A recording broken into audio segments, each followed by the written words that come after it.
محمد ایجاد دریاچه فرسکو این نقاشی که من کشیدم در زنجیر به لحاظ اینکه افرادی که در داخل کمپ هستند قادر نیستند که این زیبایی ها رو اینجا ببینن و این نشانه هایی که هستش مثلا اون میله های آهنی هستند که در کمپ و نمیذاره اون زیبایی های دریاچه و کوه های پشت سرسبز پشت سرسو خونه ها رو ببینه و این نشونه گر اینه که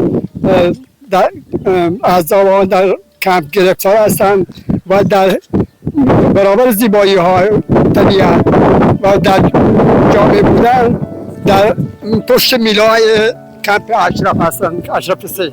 این نشانه این است. Përshëndetje, një ndër të drejtat kryesore universale është e drejta e jetës, është e drejta të jesh i lirë, të mendosh i lirë, të komunikosh. Mek e ndalon këtë.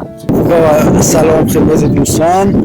ما امروز برای یک فعالیت هنری که در واقع میتونیم بگیم به آزادی‌های بیان برمیگرده. من خودم الان یک نقاشی یک فرد را کشیدم که یک وزنه خیلی سنگینی به پای اون بسته شده که حاکی از محدودیت‌ها و زندانی بودن اعضای داخل کمپ هستند. در واقع این چیزی که تو ذهنم بود من تونستم رو ترسیم بکنم. خیلی ممنون. Pas gjithë vujtjeve që kanë lënë njerëzit në Mek, vjen koha e lirisë, kështu që le të luftojmë për lirinë.